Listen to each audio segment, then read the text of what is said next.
घटना हुई है उसका वो लोग उद्भेदन करेंगे और उद्भेदन उपरांत समुचित कार्रवाई होगी।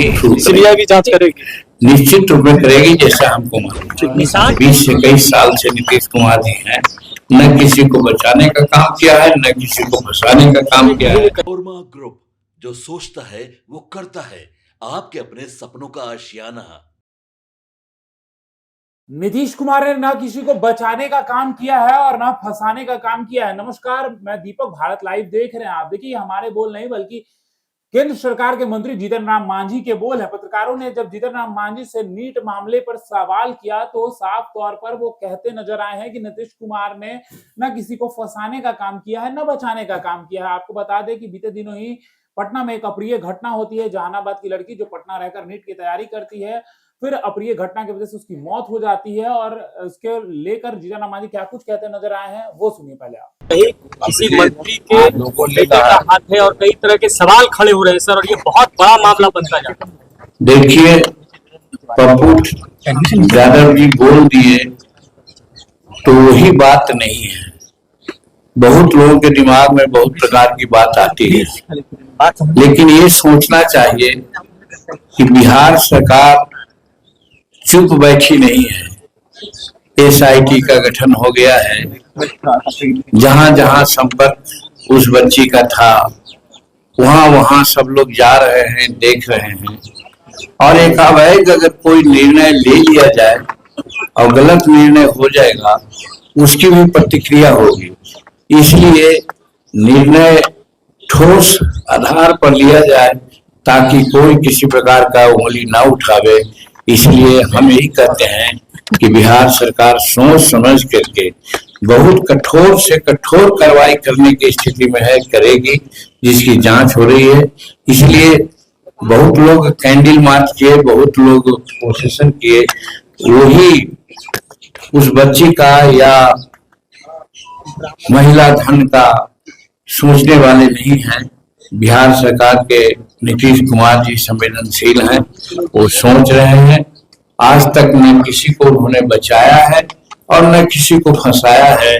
कानून अपना काम करने का काम कर रहा है और करेगा। सर, लोकेश हत्याकांड की तरह इस मामले को भी लिपापोती कर दिया जाएगा। एम्स के डॉक्टर कह रहे हैं कि हमें कई दस्तावेज नहीं मिले हैं और पुलिस प्रशासन पर और एसआईटी पर सवाल खड़े हो रहे हैं कि सबूतों को मिटाया जा रहा है। जैसे जब एसआईटी गठित हुआ है और सुनने में यहाँ तक क्या है कि सीबीआई के लोग भी इसमें लग गए हैं, तो जो हमारी जांच एजेंसियां हैं हर स्तर पर जिसकी चर्चा लोग करते हैं वो लोग लगे हुए हैं और उन लोगों को हर हालत में जो गलतियां हुई है या घटना हुई है उसका वो लोग उद्भेदन करेंगे और उद्भेदन उपरांत समुचित कार्रवाई होगी। इसलिए कौन क्या कहता है इस पर नहीं जाइए।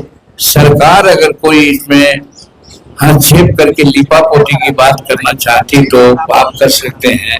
और 20 से कई साल से नीतीश कुमार जी हैं, न किसी को बचाने का काम किया है न किसी को फंसाने का काम किया है।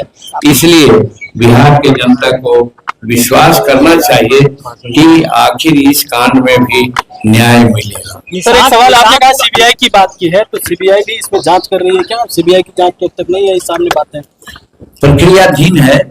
वो लोग एकाएक अपना काम नहीं करते हैं, बहुत तरह का कार्रवाई की बात करते हैं। वो सब कार्रवाई संपन्न करने के बाद अपना वो काम शुरू करेगी। सीबीआई भी जांच करेगी, निश्चित रूप में करेगी जैसा हमको मालूम। निशांत कुमार की चर्चा हो रही है, जदयू में बड़ा जोर शोर से चर्चा चल रहा है। आपने सुना है कि क्या कुछ कह रहे हैं जीतन राम मांझी। जी हाँ, ये केस जो जहानाबाद की लड़की थी, पटना आई हुई थी, लगातार ये खबरें चल रही हैं, लेकिन अभी तक जो एसआईटी की गठन हुई है उसके बाद लगातार कुछ प्रक्रियाएं की जा रही है। इसको लेकर जीतन राम मांझी ने सब कुछ बता दिया। जीतन राम मांझी का साफ तौर पर कहना है कि देखिए, नीतीश कुमार ने अपराधियों को कभी नहीं बख्शा है और नीतीश कुमार की सरकार है, अपराधियों को सख्त से सख्त जो सजा है वो मिलेगी और आप निश्चिंत रहिए। और आपको बता दें कि लगातार उनके परिजन भी कहीं ना कहीं इस पर न्याय मांगने का काम कर रहे हैं। अब देखना दिलचस्प होगा कि आने वाले कितने दिनों में इन लोगों को न्याय मिलता है। फिलहाल इस खबर में इतना ही। बने रहिए भारत लाइव के साथ।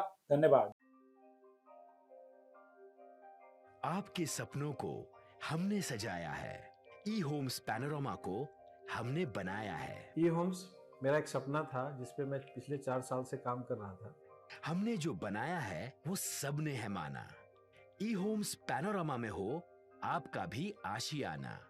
और फाइनली हमने 2021 में इस प्रोजेक्ट को लॉन्च किया। बहुत लोग अप्रिशिएट कर रहे हैं कि पूर्णिया जैसे शहर में, बिहार के, एक तो बिहार की बात करें उसमें भी पूर्णिया जैसे छोटे जगह में इस तरह का लाइफस्टाइल देना, ये सुन के हम लोगों को बहुत अच्छा लगता है।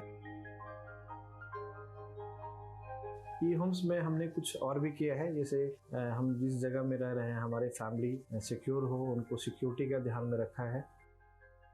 आपकी सुविधा और सुरक्षा आपके लिए खास है, ये आपका विश्वास है। इसमें आर्टिफिशियल इंटेलिजेंस का 7 लेयर सिक्योरिटी का हमने इस्तेमाल किया है। लस ग्रीन कैंपस को बनाया है। यदि हमारा बाउंड्री वाल है तो वो वर्टिकल गार्डन है।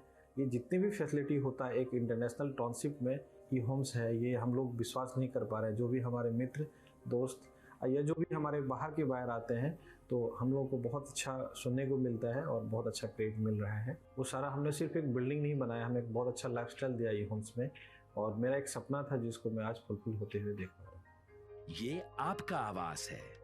ई होम्स पैनोरामा में अब आपका निवास है।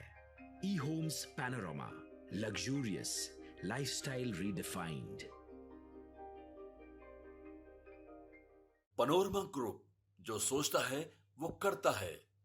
अगर ये वीडियो पसंद आई और वह बिहार के राजनीति और बिहारियत से सरोकार रखेनी तो सब्सक्राइब बटन दबा के चैनल के सब्सक्राइब कर ली। ओजे एगो घंटी बा, ओकरा बटन दबा देला से कुल सटीक और मारक खबर रुआ मुफ्त में मिल जाई। अगर रुआ पत्रकारिता के हमनी के नया प्रयोग में सहयोग कर चाहतानी तो ज्वाइन बटन दबा दी। पेटीएम नंबर नोट कर ली 9386 816 700।